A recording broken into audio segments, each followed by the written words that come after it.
एकनाथ शिंदे यांच्या गुवाहाटी दौऱ्यानंतर 50 खोके एकदम ओके अशी घोषणा देणारे जालन्याचे काँग्रेसचे माजी आमदार कैलास गोरंट्याल यांनी भाजपमध्ये प्रवेश केलाय।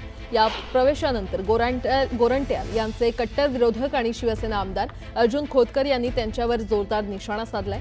काँग्रेसनं एवढी वर्ष आमदारकी दिली, मग खऱ्या अर्थानं गद्दारी कुणी केली असा सवाल खोतकर यांनी केलाय।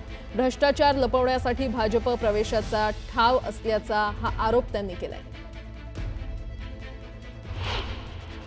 तुम्हाला आठवतंय ज्या वेळेस मी स्वतः मूळ शिवसेनेमध्ये प्रवेश केला होता, धनुष्यबाणासोबत राहिलो होतो, त्यावेळेस या महाशयांनी गद्दार म्हणून माझा उल्लेख केला होता। मग खऱ्या अर्थाने आज गद्दार कोण आहे?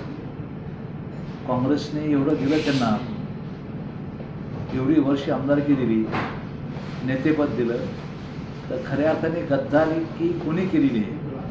त्यामुळं खऱ्या अर्थाने गद्दार तर आता हेच या ठिकाणी मी बघितलं की यांचे संबंध अगोदर तर या लोकांशी होतेच, ते अनैतिक होते। आत्ता यांनी घरोबा केला। नगरपालिकेची चौकशी या ठिकाणी मोठ्या प्रमाणामध्ये लागलेली आहे। त्यांचा भ्रष्टाचार लपवण्यासाठी त्यांनी हा डाव या ठिकाणी केलेला आहे। सुरुवातीला एक मोठी बातमी, वादग्रस्त कृषी मंत्री माणिकराव कोकाटे यांचं खातं अखेर बदलण्यात आलेलं आहे। माणिकराव कोकाटे यांच्याकडे क्रीडा आणि युवक कल्याण खातं देण्यात आलेलं आहे, तर दत्तात्रय भरणे यांच्याकडे कृषी खात्याची जबाबदारी देण्यात आलेली आहे। माणिकराव कोकाटे यांचा सभागृहात मोबाईलवर रमी खेळतानाचा एक व्हिडिओ समोर आला आणि त्यानंतर राज्यात वातावरण चांगलंच तापलं। राष्ट्रवादी शरद पवार गटाचे आमदार रोहित पवार यांनी आपल्या ट्विटर हँडलवर हा व्हिडिओ पोस्ट केला होता।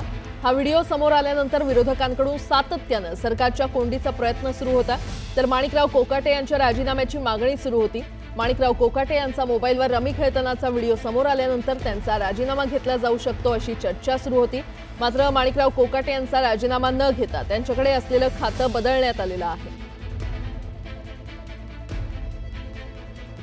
तर अखेर मंत्री माणिकराव कोकाटे यांचं खातं बदलण्यात आलेलं आहे। कोकाटे यांच्याकडे आता क्रीडा आणि युवक कल्याण खातं असणार आहे। दत्तात्रय भरणे यांच्याकडे कृषी खात्याची जबाबदारी देण्यात आलेली आहे। न्यूज 18 लोकमतच्या बातमीवर अखेर शिक्कामोर्तब झालेला आहे। माणिकराव कोकाटे यांचं खातं बदलण्यात आलेलं आहे। क्रीडा आणि युवक कल्याण मंत्री ते आता असतील, तर दत्तात्रय भरणे यांच्याकडे कृषी खातं देण्यात आलेलं आहे।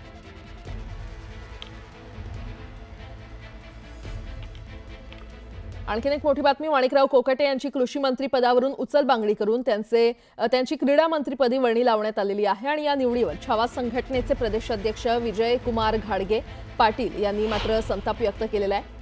कोकाटे यांच्या राजीनाम्याची मागणी असताना त्यांचं खातं बदलून एका असंवेदनशील मंत्र्याला पुन्हा एकदा सामावून घेतलेलं आहे। याचं स्पष्टीकरण अजित पवार यांनी महाराष्ट्राच्या जनतेला देण्याची मागणी घाडगे पाटील यांनी केली आहे। तसंच क्रीडा मंत्री निवड झाल्यामुळे रम्मी खेळून महाराष्ट्राच्या तरुण पिढीला बिघडवू नका असं आवाहन त्यांनी कोकाटे यांना केलेलं आहे।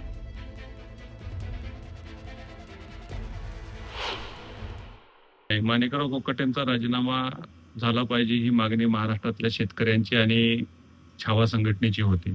तुम्ही राजीनामा न घेता त्याची क्रीडा मंत्रीपदी त्या ठिकाणी तुम्ही नियुक्ती करताय, अतिशय चुकीचा निर्णय आहे। शेतकऱ्यांचा संताप या ठिकाणी, महाराष्ट्रातल्या जनतेचा संताप त्या मंत्र्याच्या बाबतीत आहे। अतिशय असंवेदनशील मंत्र्याला तुम्ही पुन्हा एकदा त्या ठिकाणी सामावून घेताय, हे कशासाठी करताय? अजितदादांनी आणि राज्याच्या मुख्यमंत्र्यांनी याचं स्पष्टीकरण महाराष्ट्रातल्या जनतेला दिलं पाहिजे।